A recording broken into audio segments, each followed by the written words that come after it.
नमस्कार साथियों, exam junction तक स्टडी यूट्यूब चैनल पे आपका स्वागत है फ्रेंड।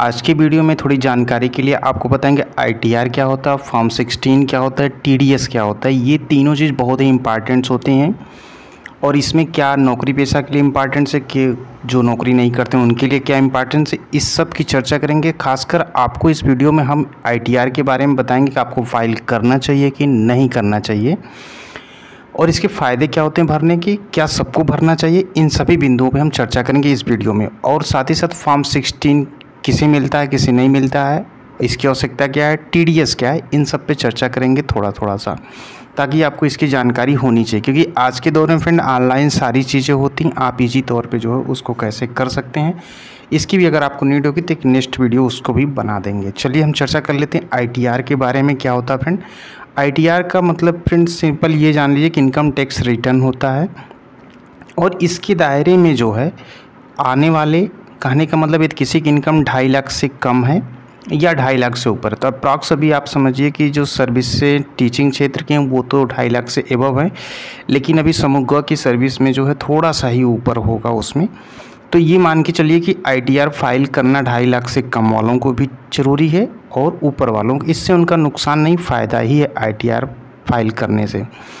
अब इसमें क्या होता है कि फ्रेंड अगर आप जो इनकम टैक्स के दायरे में आए या ना आए तो भी आप फाइल कर सकते हैं इसको। फ़ायदा इसमें क्या होता है कि एक प्रकार से ये फ्रेंड आयकर रिटर्न एक प्रकार से आपका प्रूफ होता है, चाहे वो आप सरकारी संस्था में काम कर रहे हो या प्राइवेट संस्था में, तो इनकम प्रूफ के तौर पे जो है ये चीज़ें एक्सेप्ट की जाती हैं। यदि आपको फ्यूचर में कभी भी कोई लोन की आवश्यकता पड़ती है, आप जाने रहे सिटी 70% मैक्सिमम लोग लोन ही पे गाड़ी 4 व्हीलर लेते हैं, घर लेते हैं, तो इसके लिए आईटीआर आपका 3 वर्ष का होना चाहिए, बैंक ये मांगता है। उसके बाद जो है फ्रेंड इसमें क्या होता है कि आईटीआर भरने पर आपको एक सर्टिफिकेट मिलता है। उसके बाद जो फॉर्म 16 जो भरा जाता है, फॉर्म 16 जहाँ पे आप जॉब करते हैं वहाँ से फॉर्म 16 मिलता है और यह एक प्रकार से प्रमाणिक कागज़ होता है जो फ्रेंड सरकारी तौर पे जो है, जिससे ये साबित होता है कि व्यक्ति को जो है कितने रुपए पाता है सालाना, उसकी आय क्या है, यानी कि आय के रजिस्टर्ड का एक प्रमाण पत्र ये होता है। इससे यही मालूम होता है कि आपकी सैलरी कितनी बन रही है। उसके बाद फ्रेंड क्या होता है कि अगर कहीं पे भी आप किसी चीज़ को अप्लाई करने के लिए करते तो वहाँ पे भी आपको आईटीआर की ज़रूरत होती है, वहाँ पे भी आईटीआर चेक किया जाता है। और किसी विभाग में अगर मान लीजिए आपको कंस्ट्रक्शन के क्षेत्र में काम कर रहे हैं, वहाँ पे आपको चाहिए तो भी आपको आईटीआर दिखाना पड़ेगी। ये सब फ़ायदे हैं आईटीआर के। और मान लीजिए कि आपने कोई बीमा कराया, वो लंबा बीमा कराया है, तो उसके टर्म प्लान में जैसे आप कवर चाहते हैं कि कवर बीमा जो होता है उसमें भी आपसे आईटीआर मांगा जाएगा, तो इसके लिए भी आईटीआर आपको ज़रूरी है। क्योंकि आईटीआर का मतलब ये होता है कि आपकी आय का स्रोत जानने का जो है ये मेन चीज़ होता है। और आईटीआर ही अगर आप देंगे तभी वो फर्म, वो संस्था, वो बैंक आप पे बिलीव करेगा। उसके अलावा फ्रेंड ये चीज़ है इसके अलावा कि जैसे टैक्स रिफंड जो क्लेम होता है, इसके लिए आपको आईटीआर जो है दाखिल करना पड़ता है। अगर आप ये करना चाहते हैं तो आईटीआर दाखिल करते हैं तो इनकम टैक्स डिपार्टमेंट जो होता है फ्रेंड उसका जो असेसमेंट रखता है, ठीक है। और रिफंड यदि बनता है तो वो सीधे आपके बैंक अकाउंट में जो है क्रेडिट कर दिया जाता है।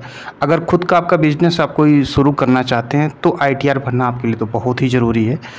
उसके बाद जो है फ्रेंड क्या होता है कि आईटीआर के प्रोसेस में क्या होता है कि बहुत सारी चीज़ें आपको ज़रूरी ये होती जानने की। कुछ लोग ये तो कन्फ्यूज़न कि हम भरें कि ना भरें। आईटीआर आपको भरना चाहिए, आपकी इनकम 2.5 लाख से कम हो या आपकी इनकम 2.5 लाख से एबव हो। आईटीआर को भरेंगे तो आपको इन फ्यूचर फ़ायदे बहुत सारे होंगे। कभी भी अगर आप लोन लेने जाएंगे तो आपसे 3 वर्ष का जो है बैंक आपसे मांगेगा कि आपके आईटीआर 3 वर्ष का हमको प्रोवाइड करे, तभी आपका लोन सेंक्शन होगा। अदरवाइज आपको लोन को जो सेंक्शन नहीं देगा बैंक, तो काफ़ी प्रॉब्लम आपको फेस करनी, क्योंकि लंबे बजट का अगर कोई भी वर्क आप करेंगे तो आपको आईटीआर कंपलसरी होना ही चाहिए।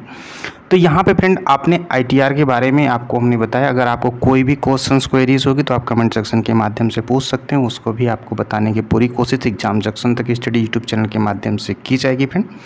साथ ही साथ आप चर्चा कर लेते हैं फॉर्म 16 क्या होता है। तो जैसा कि हमने इस आईटीआर के प्रोसेस में ही आपसे बताया कि फॉर्म 16 वही होता है कि जहाँ पे आप जॉब करते हैं वहाँ से आपको फॉर्म 16 जो है दिया जाता है, क्योंकि इसमें जो है फ्रेंड्स सैलरी का जो पूरा ब्यौरा रहता है फॉर्म 16 में। उसके बाद अलाउंसेस जो होते हैं और उसके बाद आयकर के अधिनियम के तहत जो छूट होती है वो सारी जानकारी आपको मिलती है। और ये फॉर्म 16 के माध्यम से ITR फाइल करना आसान हो जाता है, क्योंकि जो फॉर्म 16 होता है इसमें आपके कमाई से लेकर TDS का जो है सारे विवरण दिए जाते हैं और ITR इसमें इम्पॉर्टेंट होता है। इसीलिए जो इनकम टैक्स रिटर्न फाइल जो है आप नहीं कर पाएंगे बिना फॉर्म 16 के। अब मान लीजिए कि आपके पास फॉर्म 16 है और आपका मान लीजिए फॉर्म 16 खो जाता है, तो क्या आप ITR फाइल कर सकते हैं कि नहीं कर सकते? तो इसके लिए फ्रेंड आपके पास कुछ डॉक्यूमेंट होने चाहिए, जैसे आपकी सैलरी स्लिप हो, फॉर्म 26 की ES आता है वो हो आपके पास, टैक्स के क्रेडिट जो होता है स्टेटमेंट वो आपके पास हो, तो भी आप रिटर्न फाइल कर सकते हैं। और आपके पास जैसे मान लीजिए कोई रेंट एग्रीमेंट है वो भी चीज़ आपके पास होनी चाहिए, कहीं आपने निवेश किया है, तो ये सारे डॉक्यूमेंट के माध्यम से भी आप कर सकते हैं। अब आपको फ्रेंड ये भी जानना पड़ेगा TDS जो होता है, TDS में एक्चुअली क्या करते हैं, मान लीजिए किसी व्यक्ति की जो इनकम है और मान लीजिए उसकी इनकम जो भी हो और उसकी आय अधिक हो गई है, तो आय के एक निश्चित हिसाब की दर से जो है रकम जो हो काटी जाती है और ये दर जो है डिसाइड होता रहता है। तो मान लीजिए कि वो दर आपकी कुछ भी रही हो परसेंटेज के हिसाब से, उसी के रूप में जो वो रकम TDS के तौर पे काटी जाती है, यानी कि आय का भुगतान करने वाला जो है इसे काटता है। आमतौर पे क्या होता है कि फ्रेंड जो TDS होता है वो अलग अलग तरह की इनकम पे डिपेंड करता है, ये चीज़ आप ध्यान दीजिएगा। TDS जो होता है अलग अलग इनकम के होता है, उसी अनुसार जो उसको डिडक्ट किया जाता है। मान लीजिए सैलरी या कहीं पे निवेश किए या कोई आपको इंटरेस्ट मिला है या कोई आपने प्रोफेशनल फीस दिया है, कमीशन शामिल है, तो TDS काटने वाला जो व्यक्ति होता है या कोई संस्था होती है उसकी जिम्मेदारी होती है को सरकार को बताए कि मतलब कितनी रकम काटी है, साथ ही साथ इस रकम को सरकार के खाते में जो भी है ये भी जमा करना जो है ज़रूरी होता है। तो TDS इसलिए बहुत ही इम्पॉर्टेंट होता है देश के लिए भी एक प्रकार से। तो सरकार एक्चुअली क्या होता है फ्रेंड, टैक्स दो तरह से लेती है, आपको पता होता है कि पहला एक होता है डायरेक्ट टैक्स लेती है, दूसरा क्या होता है कि इनडायरेक्ट टैक्स लेती हैं। इनमें क्या होता है प्रत्यक्ष जो होता है डायरेक्ट टैक्स जो होता है और इनडायरेक्ट जो होता है प्रत्यक्ष होता है। तो TDS जो है सरकार के द्वारा एक प्रकार से इनडायरेक्ट टैक्स का एक तरीका है, इसमें जो है टैक्स की चोरी को रोका जाता है। तो फैक्ट आप ये समझिए कि TDS का मतलब यही होता है टैक्स डिडक्टेड एट सोर्स, इसमें कोई भी चोरी हो उसको रोकने के लिए TDS होता है। TDS को अगर हम सिंपल तौर में बताएं तो इनकम का कुछ प्रतिशत जो है आपको इनकम प्रदान करने वाली जो भी है, जैसे आप जॉब कर रहे हैं या कोई बिजनेस कर रहे हैं तो संस्था के द्वारा काटा जाता है, उसे ही TDS कहते हैं। और जो भी संस्था रहती है वो इनकम के जो कुछ प्रतिशत काट के जो है सरकार के खाते में वो जमा कर दी। तो सिंपल तौर पे आप ये समझिए कि TDS ये होता है, आपकी जो भी सैलरी होगी उसके अंत पे इतना % कटेगा, फिर TDS वो सरकार के खाते में जाएगा। ये चीज़ें जो हैं फ्रेंड आपको बताने की कोशिश अपने चैनल के माध्यम से किए।